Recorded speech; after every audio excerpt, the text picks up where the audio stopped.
Hello everyone, my self doctor Sumit, assistant professor chemistry. जैसा हमने पिछले लेक्चर में ग्रुप थ्योरी में कुछ डेफिनेशंस को डिफाइन किया था। सबसे पहले हमने देखा था कि सिमेट्री क्या होती है, उसके बाद हमने देखा था कि ग्रुप थ्योरी है वो क्या होती है, उसके बाद हमने ये देखा सिमेट्री एलिमेंट्स और सिमेट्री ऑपरेशंस क्या होते हैं, और सिमेट्री एलिमेंट और उनसे कोरस्पॉन्डिंग सिमेट्री ऑपरेशंस क्या होते हैं। तो हमने वहाँ पर ये बात की थी कि नेक्स्ट जो अपना लेक्चर होगा उसमें हम 1 बाय 1 सिमेट्री एलिमेंट्स को विथ एग्जाम्पल्स और बड़े आराम से समझते हुए चलेंगे ताकि आपको किसी भी प्रकार का कोई कन्फ्यूजन न रहे। और आज हम जो ग्रुप थ्योरी का सेकंड पार्ट है उसमें एक्सिस ऑफ सिमेट्री को विथ एग्जाम्पल्स मॉडल्स के द्वारा समझेंगे। तो सबसे पहले एक्सिस ऑफ सिमेट्री होती क्या है। एक्सिस ऑफ सिमेट्री को हम सबसे पहले डिफाइन कर रहे हैं। It is an imaginary axis through which if an object is rotated about certain degree then we will obtain equivalent structure with respect to original. यानी हम कह रहे हैं कि ये कोई इमेजिनरी एक्सिस है। जैसे हम फिर से हमारे उसी सिंपल से एग्जाम्पल H2O को लेते हैं। It is an imaginary axis through which if a molecule is rotated with certain degree of angle, certain degree of angle, यहाँ H2O के केस में हम जो एंगल लेंगे वो 180 का होगा। कितने का होगा? 180 का होगा। और आप देख रहे हो ये सेंटर में ऑक्सीजन है, इसके इस साइड जिसको हमने एक्स एक्सिस लिया है, एक्स एक्सिस पे एक साइड में तो क्या है, हाइड्रोजन है, और दूसरी साइड में दूसरा हाइड्रोजन है। जो ही हम इसको 180 से रोटेट कर रहे हैं तो आपको वो स्ट्रक्चर प्राप्त हो रही है। तो इसका मतलब इस मॉलिक्यूल में क्या है, एक्सिस ऑफ सिमेट्री है। तो हमने जो बात कही उसको एग्जांपल से समझा तो आपको शायद समझ में आ गई होगी ये definition. It is denoted by CN। जो एक्सिस ऑफ सिमेट्री है उसको हम CN से डिनोट करते हैं, जहां N क्या है, ऑर्डर ऑफ एक्सिस। N क्या है, ऑर्डर ऑफ एक्सिस। और ये जो ऑर्डर होता है वो कितना होता है, 360 डिग्री में थीटा को डिवाइड करने पर जो वैल्यू हमें प्राप्त होती है। तो यहां पर हमने 180 से रोटेट किया था। H2O के एग्जांपल्स में हमने किस से रोटेट किया था, 180 से रोटेट किया था। तो 180 को जब हम 360 में 180 से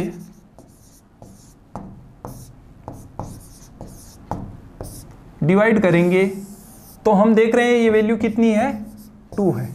तो हम इससे हमें क्या पता चला कि H2O के केस में ऑर्डर का मान कितना है, N का मान कितना है, 2 है। तो यहां पर H2O का जो केस हमने लिया उसके अंदर जो एक्सिस ऑफ सिमेट्री है वो क्या हो गई, C2 हो गई। क्या हो गई, C2 हो गई। In other words order of axis represents the number of equivalent structure plus original structure in whole rotation. यानी दूसरे शब्दों में एक्सिस क्या रिप्रेजेंट कर रही है, नंबर ऑफ इक्विवेलेंट स्ट्रक्चर और ओरिजिनल स्ट्रक्चर हैं उसको रिप्रेजेंट कर रही है। नेक्स्ट हम एक्सिस ऑफ सिमेट्री के टाइप्स देख रहे हैं। तो एक्सिस ऑफ सिमेट्री के जब टाइप्स की बात आती है तो हम देखते हैं कि एक्सिस ऑफ सिमेट्री है वो 2 टाइप्स की होती है। कितने टाइप्स की होती है, 2 टाइप्स की होती है, जिनमें फर्स्ट है प्रिंसिपल एक्सिस, जिसका ऑर्डर क्या होता है, उस मॉलिक्यूल में हाईएस्ट ऑर्डर होता है। H2O के केस में तो एक ही प्रकार की एक्सिस थी, तो इस केस में तो हमें प्रिंसिपल एक्सिस और सब्सिडियरी एक्सिस का समझ में ना आ पाए। लेकिन आगे जब हम और एग्जाम्पल लेंगे और इसको एग्जाम्पल से समझेंगे तो ये सारी चीजें आपको क्लियर हो जाएंगी। दूसरी है वो सब्सिडियरी एक्सिस और सिंपल एक्सिस है। यानी प्रिंसिपल एक्सिस के अलावा जितनी भी रिमेनिंग एक्सिस हैं वो सब किस में आती हैं, सब्सिडियरी एक्सिस में आती हैं। उनकी वैल्यू 2 या 2 से ज्यादा प्रकार की भी हो सकती हैं। यानी प्रिंसिपल एक्सिस और उसके अलावा 2 प्रकार की सब्सिडियरी एक्सिस भी हो सकती हैं, 3 प्रकार की भी हो सकती हैं, 1 प्रकार की भी हो सकती हैं। वो डिपेंड करता है उस मॉलिक्यूल की स्ट्रक्चर कैसी है, उस पर डिपेंड करता है। तो अब हम इसे एग्जाम्पल्स के थ्रू समझ रहे हैं। तो सबसे पहले हम सबसे सिंपल हमारा एग्जाम्पल है H2O, उसे ले रहे हैं। तो देखिए आप यहां पर देख रहे हो H2O की स्ट्रक्चर देख रहे हो। जब हम H2O को हमारी ये जेड एक्सिस है, जिसके बारे में हमने पिछले वीडियो में भी बात की थी कि हम इसे जेड एक्सिस ले रहे हैं और इस एक्सिस को एक्स एक्सिस ले रहे हैं, और जो इससे प्लेन से आउट हो रही है उसको हम यहाँ वाई एक्सिस से डिनोट कर रहे हैं। आपकी मर्जी है, आप इसे जेड को एक्स एक्सिस भी मान सकते हो, वाई को जेड मान सकते हो, इससे कोई फर्क नहीं पड़ने वाला है। तो जब हम इस जेड एक्सिस के थ्रू इस मॉलिक्यूल को 180 डिग्री से रोटेट करते हैं, इस मॉलिक्यूल को 180 डिग्री से रोटेट करते हैं, तो हमें पता चलता है कि हमारे पास में जो मॉलिक्यूल प्राप्त हो रहा है वो क्या है, आइडेंटिकल है। इनिशियल मॉलिक्यूल से क्या है, आइडेंटिकल है। तो हमने देखा कि यहां पर 360 डिग्री में जब हम 180 से डिवाइड करते हैं तो n की वैल्यू कितनी आ रही है, 2 आ रही है, यानी n की वैल्यू 2 है। तो इसका मतलब इसमें C2 एक्सिस है, क्या है, C2 एक्सिस प्रेजेंट है। और इसके अलावा इस मॉलिक्यूल में और कोई भी एक्सिस ऑफ सिमेट्री प्रेजेंट नहीं है, यानी कोई और एक्सिस प्रेजेंट नहीं है। तो यहां पर हमारे पास जो C2 एक्सिस है उसे हम प्रिंसिपल एक्सिस कह रहे हैं, यानी हमारे पास यहाँ प्रिंसिपल एक्सिस क्या है, C2 है, और सब्सिडरी एक्सिस इस मॉलिक्यूल में नहीं है, यानी इस मॉलिक्यूल में कोई भी सब्सिडरी एक्सिस नहीं है। अब सिमेट्री, इस मॉलिक्यूल की जब सिमेट्री ऑपरेशंस की बात करेंगे तो हम देख रहे हैं कि H2O मॉलिक्यूल में जब हमने फर्स्ट टाइम C2 अप्लाई किया तो देखिए आप,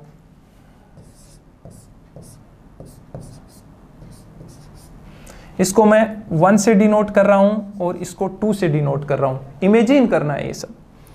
हम इसे 180 से क्या कर रहे हैं, रोटेट कर रहे हैं, किस एक्सिस पे, जेड एक्सिस पे। जेड एक्सिस पे 180 से रोटेट कर रहे हैं तो हमें क्या मिल रहा है,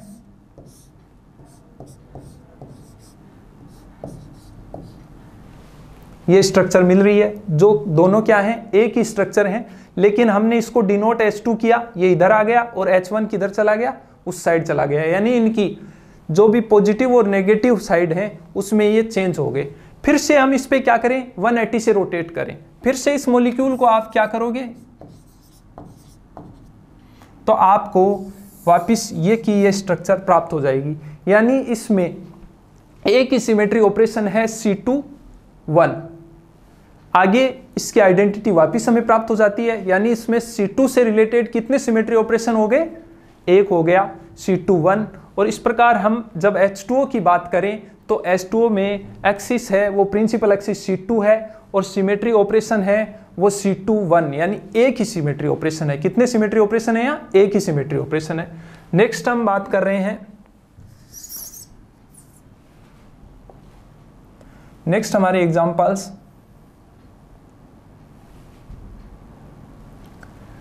NH3 का ले रहे हैं। NH3 की स्ट्रक्चर कैसी होती है, पिरामिडल स्ट्रक्चर है। स्ट्रक्चर आपको आती भी होंगी, VSEPR थ्योरी अगर आपने आराम से पढ़ रखी है, ढंग से समझ रखी है, तो मेरे ख्याल से इनमें आपको किसी भी प्रकार का कोई कंफ्यूजन नहीं है। और किसी प्रकार का कोई कंफ्यूजन है तो VSEPR थ्योरी को हम किसी एक लेक्चर में आराम से समझ लेंगे कि आपको इन सारी स्ट्रक्चर्स हैं, किसी भी मॉलिक्यूल की कैसी स्ट्रक्चर होती है वो निकालना आराम से आ जाएगा, और आपको किसी भी प्रकार का कोई कंफ्यूजन नहीं रहेगा। तो जब NH3 की बात कर रहे हैं हम, NH3 की स्ट्रक्चर पिरामिडल है, यूँ मान लीजिए इस तरह की स्ट्रक्चर है, ये आपको समझ में आ रही होगी, दिखाई दे रही होगी। तो NH3 मॉलिक्यूल के अंदर वही हम जेड एक्सिस लेते हैं, ये जेड एक्सिस ली, और इस जेड एक्सिस से मैंने इस हाइड्रोजन को आपकी तरफ इंडिकेट कर रखा है, आपकी तरफ दिखा रखा है। जब इस जेड एक्सिस के थ्रू इसको 120 से रोटेट करते हैं तो देखो ये वाला हाइड्रोजन यहाँ चला गया, ये वाला यहाँ चला गया, ये वाला यहाँ आ गया। फिर हम इसको 120 से रोटेट कर रहे हैं, जो फर्स्ट यहाँ था वो यहाँ आ गया, यानी हमने 2 बार 120 के एंगल से इसको रोटेट किया। तीसरी बार जब हम इसको 120 से रोटेट कर रहे हैं तो हमें ओरिजिनल स्ट्रक्चर या जो इनिशियल स्ट्रक्चर थी वो की वो प्राप्त हो गई, यानी मॉलिक्यूल की आइडेंटिटी वापस आ गई। तो इस प्रकार हम इसमें देख रहे हैं कि इसमें प्रिंसिपल एक्सिस क्या है, C3 है, सब्सिडरी एक्सिस इसके अलावा इसमें कोई और एक्सिस है नहीं। तो इसका मतलब इसमें सब्सिडरी एक्सिस क्या है, NH3 में कोई सब्सिडरी एक्सिस नहीं है, नील है। और इसके रिलेटेड सिमेट्री ऑपरेशंस की बात करें हम तो सिमेट्री ऑपरेशंस इसमें कौन कौन से हैं, C3 1 और C3 2, यानी टोटल कितने सिमेट्री ऑपरेशंस हैं, 2 सिमेट्री ऑपरेशंस हैं। जैसे हम मान लो कि इसको H1 से डिनोट कर रहे हैं, इसको H2 से डिनोट कर रहे हैं, इसको H3 से डिनोट कर रहे हैं, तो हम क्या देखते हैं कि जब हम इसको 120 के एंगल से रोटेट करते हैं, 120 के एंगल से रोटेट करने पर H1 H3 की जगह चला जाएगा, H3 H2 की जगह चला जाएगा और H2 H1 की जगह चला जाएगा। उसके बाद में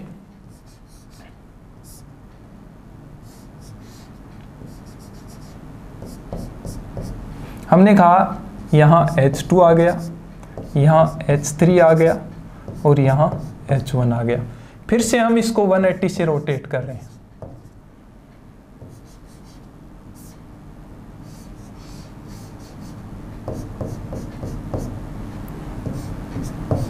यहाँ H3 आ गया, यहाँ H1 आ गया और यहाँ H2 आ गया। फिर 120 से रोटेट कर रहे हैं, तो हमें मॉलिक्यूल की क्या प्राप्त हो जाएगी, आइडेंटिटी, यानी ये का ये मॉलिक्यूल हमें मिल जाएगा। तो इस प्रकार हम इसमें देख रहे हैं कितने सिमेट्री ऑपरेशंस हैं, 1 2, तीसरा सिमेट्री ऑपरेशन नहीं है क्योंकि इससे हमें क्या मिल रही है, आइडेंटिटी मॉलिक्यूल की मिल रही है। तो हमारा जो NH3 का एग्जाम्पल था, इसमें आपको मिला कि सब्सिडियरी एक्सिस कोई नहीं है, लेकिन आगे जो हम एग्जाम्पल ले रहे हैं उनमें आपको सब्सिडियरी एक्सिस भी देखने को मिलेगी। NH3 के सिमिलर ही हमारे पास में क्या हो जाएंगे, और H3O प्लस है उसकी स्ट्रक्चर भी सेम होती है और उसमें भी यही प्रिंसिपल एक्सिस होती है और यही सिमेट्री ऑपरेशंस होते हैं। नेक्स्ट हमारा एग्जाम्पल है XeF4। XeF4 की स्ट्रक्चर कैसी होती है, स्क्वायर प्लेनर होती है। ये हमारा XeF4 है, ये XeF4 की स्ट्रक्चर हो गई। ये हमने एक छोटा सा मॉडल ले रखा हाथ में, तो इससे आपको पता चल रहा होगा कि XeF4 की स्ट्रक्चर है। जब हम XeF4 को प्लेन में यूं अरेंज कर रखा है हमने, और इसको हम किस एंगल से, 90 डिग्री के एंगल से रोटेट कर रहे हैं, तो आपको सेम स्ट्रक्चर मिल रही है। बस इनको अगर हम क्या कर रहे हैं, इमेजिनरी रूप से 1 2 3 4 डिनोट कर रहे हैं फ्लोरीन को, तो हमें ऐसा महसूस होता है कि फर्स्ट नंबर फ्लोरीन है वो सेकंड की जगह चला गया, सेकंड है वो थर्ड की जगह, थर्ड फोर्थ की जगह और फोर्थ फर्स्ट की जगह आ गया। फिर हम इसको 90 के एंगल से रोटेट कर रहे हैं, फिर 90 के एंगल से रोटेट कर रहे हैं और फिर 90 के एंगल से रोटेट कर रहे हैं। यानी हमने जब चौथी बार इसको 90 के एंगल से रोटेट किया तो हमें सेम वो इनिशियल स्ट्रक्चर प्राप्त हो गई। इसका मतलब इसमें प्रिंसिपल एक्सिस C4 के थ्रू कितने सिमेट्री ऑपरेशन हो गए, 3 सिमेट्री ऑपरेशन हो गए। जैसे देखो XeF4 है, इसको फ्लोरीन 1 से डिनोट कर दिया, इसको 2 से, इसको 3 से, इसको 4 से डिनोट कर दिया। हम इसको 90 के एंगल से रोटेट कर रहे हैं। ये हमारी एक्सिस है जो इस क्या है, इस प्लेन के परपेंडिकुलर है। ये जो बोर्ड का प्लेन है इसके परपेंडिकुलर, और यूं रोटेट कर रहे हैं। तो आप क्या देख रहे हो, F1 है वो यहां आ गया, F2 यहां आ गया, F3 यहां आ गया और F4 यहां आ गया। यानी ये फर्स्ट हमारा सिमेट्री ऑपरेशन हो गया। सेकंड टाइम जब हम इसको 90 डिग्री के एंगल से रोटेट कर रहे हैं तो आप क्या देख रहे हो, यहाँ पर F3 आ गया, यहाँ पर F4 आ गया, यहाँ पर F1 आ गया और यहाँ F2 आ गया। फिर हम इसको 90 के एंगल से रोटेट कर रहे हैं, यहाँ F2 आ गया, यहाँ F3, F4 और F1। फिर हम इसको 90 के एंगल से रोटेट कर रहे हैं, F1, F2, F3 और F4, जो क्या है ओरिजिनल मॉलिक्यूल जिसको हमने यहाँ नोट किया है, सेम वो का वो है। यानी हमने यहाँ देखा कि एक सिमेट्री ऑपरेशन, दूसरा और तीसरा। इसका मतलब इसमें प्रिंसिपल एक्सिस क्या हो गई, C4 हो गई। क्या हो गई, C4 हो गई। और उससे रिलेटेड सिमेट्री ऑपरेशन क्या हो गई, C4 1 प्रिंसिपल एक्सिस C4 हो गई और उससे related symmetry operation C41, C42, C43, यानी टोटल 3 सिमेट्री ऑपरेशन किससे रिलेटेड हो गए? प्रिंसिपल एक्सिस C4 से रिलेटेड हो गए। अब इसी एग्जांपल में हम देखते हैं कि सब्सिडरी एक्सिस भी हैं, वो कैसे हैं। तो इस एग्जांपल को जब हम यही हमने प्लेन लिया, ये एक्सिस ले ली जो क्या कर रही है, सेंट्रल एटम और उसके साथ में दो ऑपोजिट डायरेक्शन के एटम जो दोनों फ्लोरीन हैं, इन तीनों से होके गुजर रही है। और इससे हम जब इस मॉलिक्यूल को 180 से रोटेट कर रहे हैं तो देखो वो की वो स्ट्रक्चर प्राप्त हो रही है। ऐसा एक बार तो हम इन दो ऑपोजिट एटम के साथ किया और दूसरी बात इन दो के साथ करेंगे तो इन दो के साथ करेंगे, ये हो गई। तो इस प्रकार हमने देखा कि इसी HCF4 में एक C2 तो ये हो गई और एक C2 ये हो गई, जो किससे गुजर रही है, सेंट्रल एटम और साथ ही साथ दो ऑपोजिट डायरेक्शन के एटम, यानी 3 एटम से होकर गुजर रही है। और ये दोनों एक ही तरह की हो गई, जिनको हम क्या कह रहे हैं, C2 से डिनोट कर रहे हैं, लेकिन C2 डैश 2 है वो, तो 2 C2 डैश हो गई। इसी तरह से इसी मॉलिक्यूल में ये C2 डैश, ये C2 डैश, यहां हम देखें C2 डबल डैश,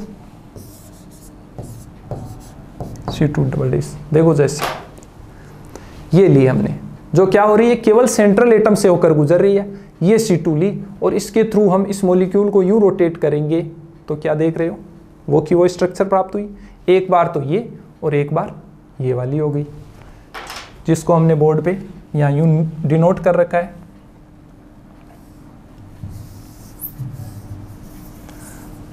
तो इस प्रकार हम देख रहे हैं कि HCF4 में एक तो प्रिंसिपल एक्सिस है जो C4 है, क्या है, C4 है, और उसके अलावा दो तरह की दो सब्सिडरी एक्सिस हैं जो दोनों ही क्या हैं, C2 हैं, ये भी C2 है। अब इनसे रिलेटेड सिमेट्री ऑपरेशन, जैसा C4 से रिलेटेड की हमने बात की, 3 सिमेट्री ऑपरेशन थे। एक C2 से रिलेटेड एक सिमेट्री ऑपरेशन होता है। कितने सिमेट्री ऑपरेशन होते हैं, एक सिमेट्री ऑपरेशन होता है। तो इस एक C2 से रिलेटेड एक सिमेट्री ऑपरेशन हो गया, ऐसी 2 C2 हैं तो उनसे रिलेटेड कितने हो गए, 2 हो गए। यानी इस एक का 1 और इससे मल्टीप्लाई 2 कर दिया तो हमारे पास कितने आ गए, 2। ये दूसरी वाली जो है, इससे रिलेटेड सिमेट्री ऑपरेशंस भी कितने हो जाएंगे, 2 हो जाएंगे। तो इस प्रकार जब हम HCF4 मॉलिक्यूल की बात करें तो इसमें टोटल कितना सिमेट्री ऑपरेशन हो गया, 7 सिमेट्री ऑपरेशन हो गया। टोटल कितना सिमेट्री ऑपरेशन हो गया, 7 हो गया। और मैं समझ रहा हूं कि यहां तक आपको बड़े आराम से समझ में आ गया होगा। अगर समझ में नहीं आ रहा है या कुछ आपको प्रॉब्लम रह रही है तो आगे और एग्जांपल लेंगे, वहां ये सब कुछ आपका क्लियर हो जाएगा। लेकिन आपको थोड़ा सा अपने माइंड को कंसंट्रेट करना होगा, माइंड को कंसंट्रेट करना है। थोड़ी सी आपकी इमेजिनरी पावर है उसको भी आपको साथ साथ में बढ़ा के रखना है, ताकि आपको ग्रुप थ्योरी का जो बेसिक है वो आराम से समझ में आ जाए और आपके क्वेश्चन है वो किसी भी तरह की एग्जाम हो उसमें कोई भी प्रकार से गलती होने की कोई संभावना न रहे।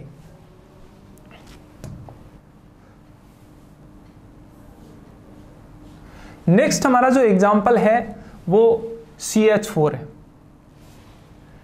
CH4 की स्ट्रक्चर आप जानते हो, टेट्राहेड्रल स्ट्रक्चर होती है इसकी, ये रही, जिसमें हाइड्रोजन, कार्बन और हाइड्रोजन के बीच 109 डिग्री और 28 मिनट का क्या होता है, एंगल होता है। तो यहां पर हम जब CH4 की बात कर रहे हैं, CH4 की स्ट्रक्चर हमने 3 डायमेंशनल रूप से बोर्ड पे इस तरीके से बना रही है। अब इस CH4 में हम देखें कि कार्बन और हाइड्रोजन, हर कार्बन से कितने हाइड्रोजन अटैच हैं, 4। तो एक बार हम इस कार्बन और हाइड्रोजन को ले लेते हैं, इससे हम क्या करें, 120 डिग्री के एंगल से रोटेट करें तो सेम स्ट्रक्चर मिल रही है या नहीं मिल रही। फिर हम इसको 120 से रोटेट कर रहे हैं, फिर सेम स्ट्रक्चर मिल रही है, फिर इसको 120 से रोटेट कर रहे हैं। तो आप क्या देख रहे हो कि इस मॉलिक्यूल के अंदर आइडेंटिटी आपको प्राप्त हो गई। इस प्रकार जब हमने इसको 2 बार रोटेट किया, सेम स्ट्रक्चर आ रही है और तीसरी बार इनिशियल स्ट्रक्चर आ रही है आपको। ऐसा ही हम क्या कर सकते हैं, एक बार तो इस कार्बन की इस हाइड्रोजन के साथ किया, दूसरी बार इसके साथ कर सकते हैं, तीसरी बार इसके साथ कर सकते हैं और चौथी बार इसके साथ कर सकते हैं। यानी कार्बन से जो जुड़े हुए 4 हाइड्रोजन है, एक एक करके हम, जैसा कार्बन और इस हाइड्रोजन के साथ हम C3 अप्लाई कर रहे हैं, यानी 120 के एंगल से रोटेट कर रहे हैं, तो हम पता है कि 360 डिग्री में 120 डिग्री का भाग देंगे तो हमारे पास ऑर्डर की वैल्यू कितनी आएगी, 3। यानी हमारी प्रिंसिपल एक्सिस यहाँ क्या हो गई, C3 हो गई। ये यहाँ चला जाएगा, ये यहाँ आ जाएगा, ये यहाँ चला जाएगा। सेकेंड टाइम हम क्या करेंगे, सेकेंड टाइम इस हाइड्रोजन और कार्बन के साथ ही अप्लाई करेंगे, ये भी C3 है। अब इन 3 की पोजीशन चेंज होगी, कार्बन अपनी जगह रहेगा, हाइड्रोजन अपनी जगह रहेगा, बाकी 3 जो हाइड्रोजन है उनकी पोजीशन चेंज हो जाएगी। नेक्स्ट टाइम हम इस कार्बन और हाइड्रोजन के साथ करेंगे, इस बार इस हाइड्रोजन की, इस हाइड्रोजन की और इस हाइड्रोजन की पोजीशन चेंज होती रहेगी। ये कार्बन और ये वाला जो हाइड्रोजन है ये अपनी जगह रहेंगे। 4th टाइम हम इसके साथ करेंगे ये काम। तो इस प्रकार हमने देखा कि मॉलिक्यूल में हाईएस्ट ऑर्डर वाली एक्सिस कौन सी है, C3 है। और ये C3 कितनी है, 4 है। इनकी संख्या कितनी है, 4 है। तो यहां पर हम देख रहे हैं कि CH4 जो हमारा एग्जाम्पल था, CH4 एग्जाम्पल में हमारे पास में 4 C3 हैं। अब हमें पता है कि इस एक C3 से रिलेटेड कितने सिमेट्री ऑपरेशन होते हैं, 2 होते हैं, क्योंकि तीसरे वाले में तो हमें मॉलिक्यूल की क्या मिल जाती है, आइडेंटिटी मिल जाती है, जो कि हर एक मॉलिक्यूल की अपनी एक आइडेंटिटी होती है। तो यहां हमने देखा कि टोटल इसमें सिमेट्री ऑपरेशन प्रिंसिपल एक्सिस से रिलेटेड कितने हो गए, 8 हो गए। 4 C3 थी, एक C3 से रिलेटेड 2 होते हैं, तो 4 × 2 = क्या हो गया, 8 हो गया। यहां पर जब हम सब्सिडरी एक्सिस की बात कर रहे हैं, तो सब्सिडरी एक्सिस इस मॉलिक्यूल में, हमारे वाले मॉलिक्यूल में देखिए आप, C2 की बात करें, इसको मैंने इस तरीके से अब की बार पकड़ रखा है। यहां से मैं क्या करूं, इसको 180 से रोटेट करूं, यहां से 180 से रोटेट कर रहा हूं मैं, आपको वो की वो स्ट्रक्चर प्राप्त हुई, कोई दिक्कत नहीं है।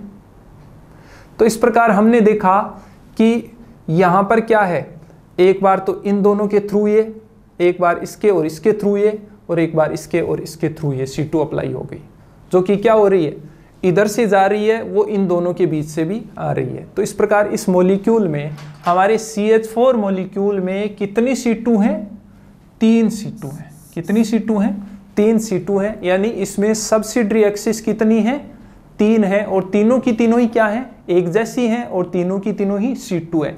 हमें पता है कि एक C2 से रिलेटेड कितने सिमेट्री ऑपरेशन होते हैं, 1 होता है। कितना होता है, 1 होता है, और 3 है ये, तो 3 × 1 = क्या हो गया, 3 हो गया। और इस प्रकार इस मॉलिक्यूल में टोटल सिमेट्री ऑपरेशंस की जब बात कर रहे हैं हम, तो 8 + 3 = क्या हो गया, 11 हो गया। ये आपको शायद समझ में आ गया होगा। CH4 थोड़ा सा उनसे डिफरेंट था, क्योंकि हमने उन एग्जाम्पल की बजाय यहाँ पर देखा, तो यहाँ पर थोड़ी सी डिफरेंट तरीके से हमने सब्सिडरी एक्सिस को निकालने की कोशिश की, थोड़ी सी डिफरेंट तरीके से यहाँ प्रिंसिपल एक्सिस है, वो आपको समझ में आई है। नेक्स्ट हमारा एग्जाम्पल है SF6। SF6 है,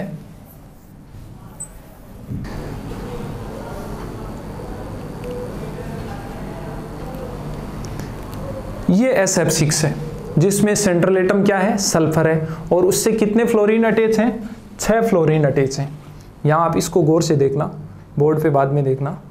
तो यहाँ आप क्या देख रहे हो कि हमारे पास इसकी स्ट्रक्चर कैसी है, ऑक्टाहेड्रल है। कैसे है, देखो, एक हेड्रोन, दूसरा हेड्रोन, तीसरा हेड्रोन, चौथा हेड्रोन, 4 तो ऊपर हो गए, और ऐसे ही 4 क्या हो गए, नीचे भी हो गए। इस प्रकार इसकी स्ट्रक्चर कैसी हो गई, ऑक्टाहेड्रल स्ट्रक्चर हो गई, जिसमें सारे के सारे सल्फर से जुड़े हुए फ्लोरीन एटम हैं, वो 90 के एंगल से जुड़े हुए हैं आपस में, और साथ ही साथ क्या है इसके अंदर, ये 90, ये भी 90, ये भी 90, ये भी 90। यानी हम यहाँ क्या देख रहे हैं कि हमारे पास में 90 के एंगल हैं, और साथ ही साथ में क्या है, सबकी जो बॉन्ड लेंथ है वो भी क्या है, इक्वल है।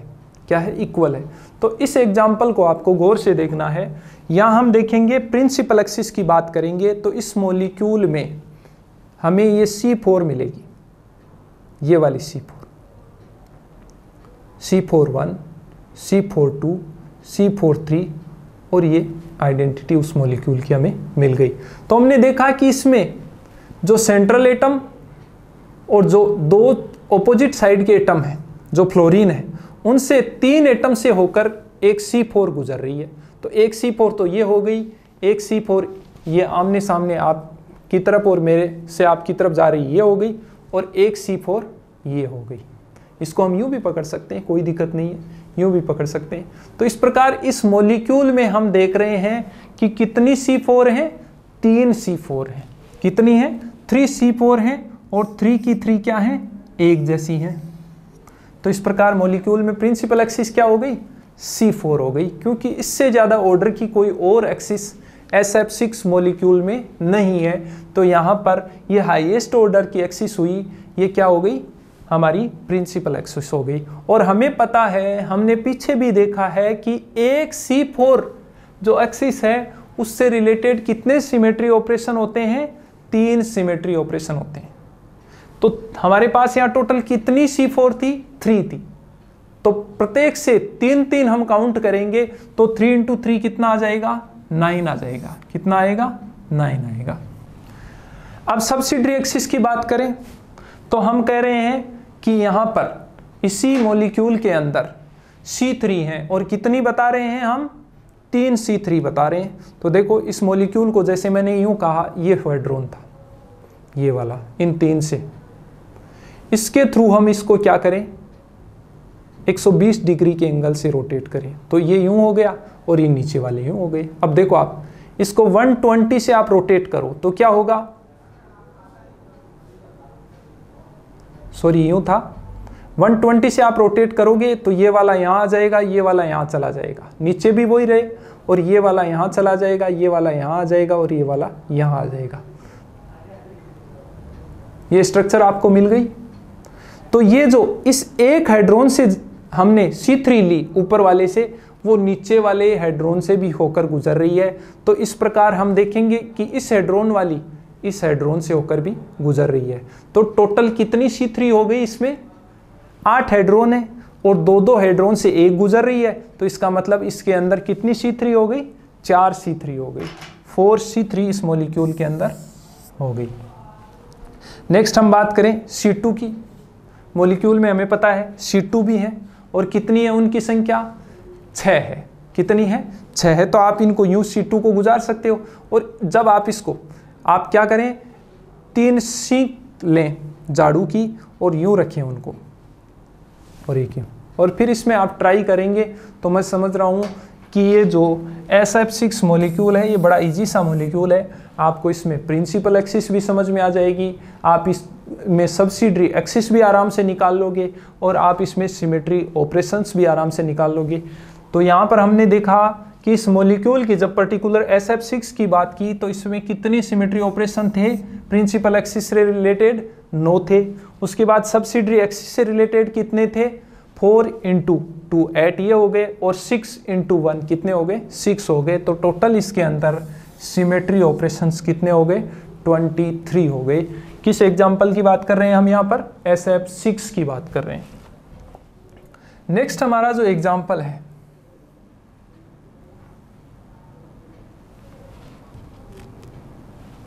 नेक्स्ट हम बेंजीन को ले रहे हैं, C6H6। तो बेंजीन की स्ट्रक्चर देख रहे हो आप, यहाँ पर प्लेनर स्ट्रक्चर है। यहां हम इस बेंजीन के अंदर इस बोर्ड के परपेंडिकुलर जब हम इसमें एक एक्सिस लेते हैं, और उस एक्सिस के थ्रू बेंजीन को हम 60 डिग्री से रोटेट करते हैं। कितने डिग्री से, 60 डिग्री से रोटेट करते हैं। तो ये वाला जो कार्बन है ये अपनी पोजीशन यहाँ ले आएगा, ये वाला यहाँ आ जाएगा, और इसी प्रकार सब अपनी पोजीशन क्या कर लेंगे, चेंज कर लेंगे। तो हमें यहाँ हमने देखा कि 360 / 60, तो n की वैल्यू क्या आई, 6 आई। तो हमारे पास में हाईएस्ट ऑर्डर वाली एक्सिस क्या हो गई, C6 हो गई, और वही इस मॉलिक्यूल में क्या हो गई, प्रिंसिपल एक्सिस हो गई। इसके अलावा इस मॉलिक्यूल में C6H6 जिसे हम बेंजीन कह रहे हैं, बेंजीन के अंदर 2 सब्सिडरी भी एक्सिस भी हैं, 2 तरह की हैं, टोटल तो 6 हैं लेकिन वो 2 तरह की 3 हैं। वो कैसे हैं देखो, फर्स्ट वाली क्या है,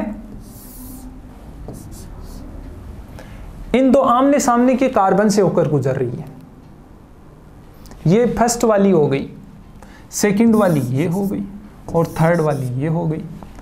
ये C2 है और सब की सब एक जैसी हैं। इससे हम 180 से रोटेट करेंगे तो ये यहाँ चला जाएगा, ये यहाँ पर आ जाएगा, ये और ये कार्बन अपनी पोजीशन को चेंज नहीं करेंगे। और इस प्रकार हमने देखा कि 180 के एंगल से रोटेट करने पर भी हमें सेम स्ट्रक्चर प्राप्त हो रही है। तो इसका मतलब इस मॉलिक्यूल में या बेंजीन में C2 एक्सिस प्रेजेंट है। ऐसी 3 C2 हो गई जो तीनों की तीनों क्या हैं, एक जैसी हैं, और उन्हें हमने C2 डैश से डिनोट किया है।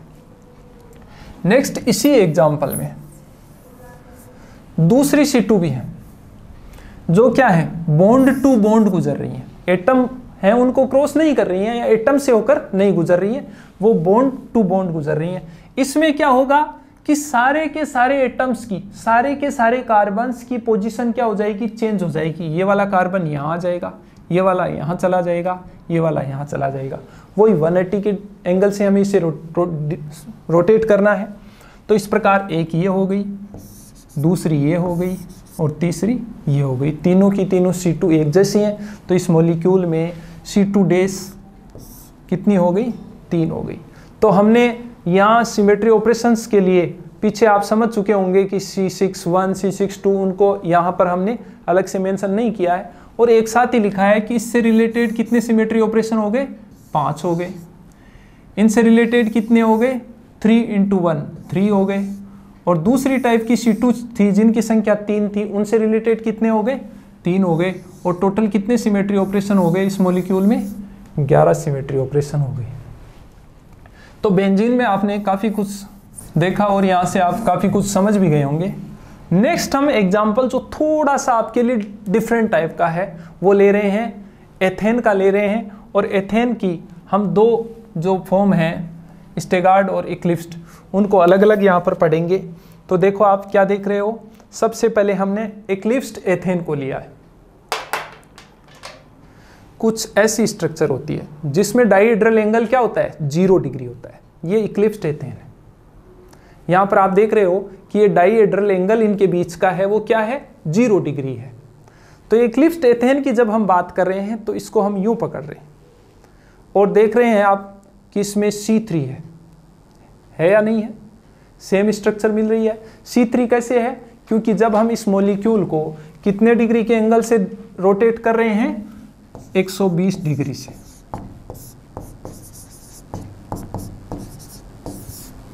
तो हमारे पास n की वैल्यू क्या आ रही है, 3 आ रही है। तो इसका मतलब इसमें प्रिंसिपल एक्सिस क्या है, C3 है।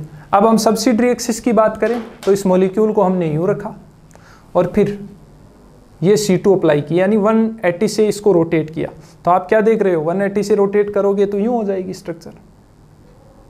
ये वाली इन 2 हाइड्रोजन के साथ की, फिर इन 2 के साथ करेंगे और फिर इन 2 के साथ करेंगे। देखिए, तो इस प्रकार इस मॉलिक्यूल में कितनी C2 आ रही हैं, 3 C2 एक जैसी आ रही हैं। तो मॉलिक्यूल में हमारे पास में सब्सिडरी एक्सिस या सिंपल एक्सिस की संख्या कितनी है, 3 है। और तीनों की तीनों एक जैसी हैं और तीनों की तीनों C2 हैं। तो यहाँ हम जब इक्लिप्स्ड एथेन से रिलेटेड सिमेट्री ऑपरेशंस की बात करें तो 2 तो प्रिंसिपल एक्सिस से रिलेटेड हो गए और एक तीनों सब्सिडरी एक्सिस से रिलेटेड, यानी टोटल कितने सिमेट्री ऑपरेशंस हो गए, 5 सिमेट्री ऑपरेशंस यहाँ पर हमारे पास हो गए।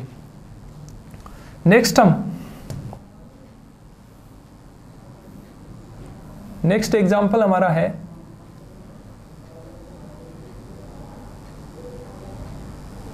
स्टेगार्ड एथेन है। यहाँ पर यहां आप क्या देख रहे हो, ये स्टेगार्ड एथेन जिसमें डाइहेड्रल एंगल कितने का है, 60 डिग्री का डायहेड्रल एंगल है हमारे पास में। तो स्टेगार्ड एथेन की जब हम बात कर रहे हैं तो स्टेगार्ड एथेन में आप देखो, गौर से देखना, C3 तो है ही, जो इक्लिप्स्ड में थी वैसे C3 यहाँ भी है। यहाँ क्या है, यही कार्बन टू कार्बन, जब हम इसको क्या करेंगे, रोटेट करेंगे, कितने के एंगल से, 120 से, तो आप क्या देख रहे हो, सेम स्ट्रक्चर मिल रही है। फिर 120 से सेम स्ट्रक्चर मिल रही है, फिर 120 से इनिशियल स्ट्रक्चर आ गई। तो इस प्रकार हमने देखा कि जो हमारा स्टेगार्ड एथेन है उसमें भी क्या प्रेजेंट है, C3 प्रेजेंट है। क्या प्रेजेंट है, C3 प्रेजेंट है। इसके अलावा स्टेगार्ड एथेन में भी हम बात कर रहे हैं C2 प्रेजेंट है या नहीं है। तो देखो ये वाला लिया हमने यूं, और इसको 180 से रोटेट किया तो क्या हुआ, ये स्ट्रक्चर प्राप्त हुई जो कि ओरिजिनल थी। यानी यूं यहां से आपकी साइड से इसको 180 से रोटेट कर रहा हूं तो देखना इधर नीचे इस साइड में क्या है, हाइड्रोजन है, और ऊपर इस साइड में हाइड्रोजन है। 180 से रोटेट किया, आई या नहीं आई सेम स्ट्रक्चर। तो इस प्रकार इसमें एक C2 हुई या नहीं हुई, ये एक C2 इन दो के थ्रू हो गई, दूसरी C2 इसके और इसके थ्रू हो जाएगी, तीसरी इसके और इसके थ्रू हो जाएगी। तीनों की तीनों C2 क्या है, सेम है। तो इस प्रकार हमारा जो स्टेगार्ड एथेन है उसमें भी कितनी C2 हैं, 3 C2 हैं, और तीनों की तीनों क्या है, एक जैसी हैं।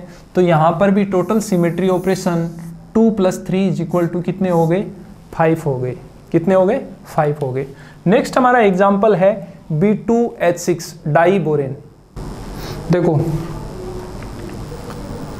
ये इन दी प्लेन है, ये हाइड्रोजन आउट ऑफ प्लेन है, ये बोरोन और ये जो बनाना बॉन्ड है, यहाँ पर हमारे पास यहाँ हाइड्रोजन है।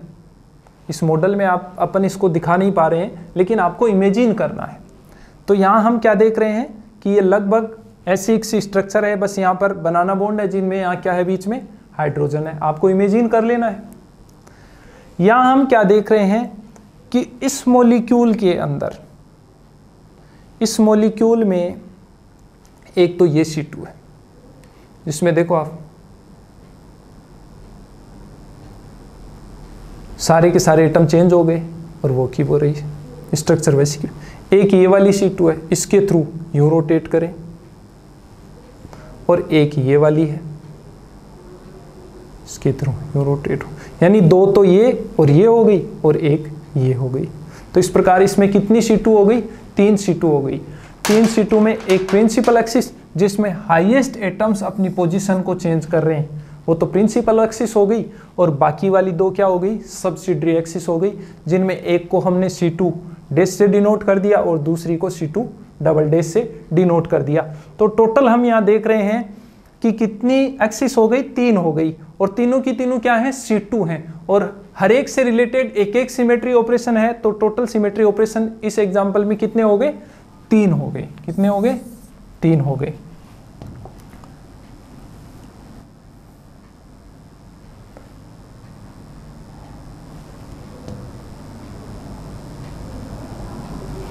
नेक्स्ट हम XeOF4 का एग्जांपल ले रहे हैं। यहां इसकी स्ट्रक्चर देख रहे हैं आप, क्या है, स्क्वायर पिरामिडल स्ट्रक्चर है। यानी एक स्क्वायर है, उसके सेंटर में तो क्या है, जिनोन है, उसके चारों कॉर्नर पे क्या है, फ्लोरीन है, और उससे ऊपर की ओर क्या है, ऑक्सीजन डबल बॉन्ड से अटैच है। तो इसको अपन मॉडल रूप में तो फिक्स तो स्ट्रक्चर इसकी होगी नहीं, लेकिन कुछ ऐसी स्ट्रक्चर ये हो जाएगी। बॉन्ड लेंथ है वो चेंज रहेगी, लेकिन आपको तो इमेजिन करना है। हमें तो क्या करना है, इसमें एक्सिस और ऑपरेशंस हैं उनको देखना है। तो ये लगभग ऐसी XeOF4 की स्ट्रक्चर होगी। तो आप क्या देख रहे हो, इसके अंदर ऑक्सीजन और सेंट्रल एटम जिनोन है, उसके थ्रू हम इसको क्या करेंगे, 90 के एंगल से रोटेट करेंगे तो सेम स्ट्रक्चर मिलेगी। फिर 90 के एंगल से फिर सेम, फिर 90 के एंगल से फिर सेम, फिर 90 के एंगल से आइडेंटिटी हमें मिल जाएगी, यानी सेम मॉलिक्यूल हमें मिल गया। तो इस प्रकार हमने देखा कि इसको जब 90 के एंगल से रोटेट कर रहे हैं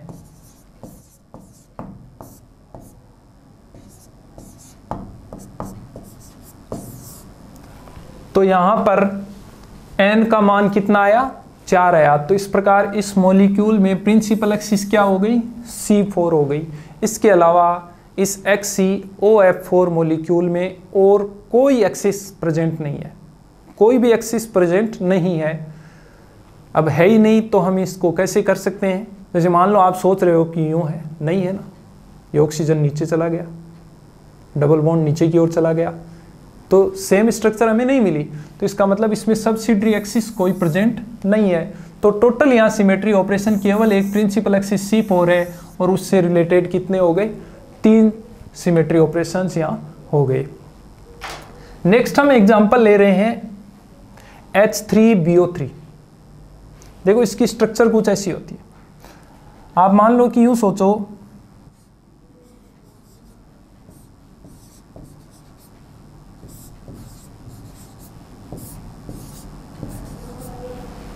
और सोचो कि ये जो बोरोन है उससे ऑक्सीजन जुड़ा हुआ है और उसी लाइन में अगर हाइड्रोजन जुड़ा हुआ है, आपने ऐसा मान लिया तो क्या होगा कि सारा का सारा ही हमारा खेल है वो एक्सिस का और ऑपरेशन का यहाँ गड़बड़ हो जाएगा। लेकिन इसकी रियल स्ट्रक्चर कैसी होती है, इस तरह की होती है। तो यहाँ पर इस बोर्ड के प्लेन के परपेंडिकुलर हम क्या कर सकते हैं, इसमें एक C3 अप्लाई कर सकते हैं, यानी इसको 120 डिग्री के एंगल से हम रोटेट कर सकते हैं। और हम देखते हैं कि 120 के एंगल से जब हम इसको रोटेट करते हैं तो क्या होता है, सेम स्ट्रक्चर होती है। ये वाला जो हाइड्रोजन है ये यहाँ चला जाएगा, ये ऑक्सीजन है ये यहाँ आ जाएगा, ये ऑक्सीजन कहाँ चला जाएगा, यहाँ आ जाएगा, और ये यहाँ, ये हाइड्रोजन यहाँ आ जाएगा, ये यहाँ आ जाएगा, सॉरी ये हाइड्रोजन यहाँ आ जाएगा। और जब हमने इसको 120 से रोटेट किया तो वैसी की वैसी हमें स्ट्रक्चर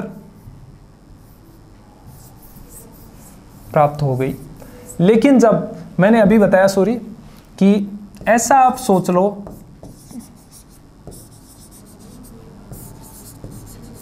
तो क्या होगा, इसमें आप सोचोगे कि इधर से एक C2OH यहाँ जाएगा, ये यहाँ चला जाएगा, ऐसे ही दूसरी हो गई और तीसरी हो गई, यानी इसमें आप सोच सकते हो कि 3 C2 भी हो गई। लेकिन ऐसा रियल में नहीं होता है क्योंकि इसकी स्ट्रक्चर कैसी है, इस तरह की होती है। तो इस प्रकार इस H3BO3 में केवल एक प्रिंसिपल एक्सिस C3 प्रेजेंट है, कोई सब्सिडियरी एक्सिस यहाँ पर प्रेजेंट नहीं है। तो टोटल सिमेट्री ऑपरेशन C31 और C32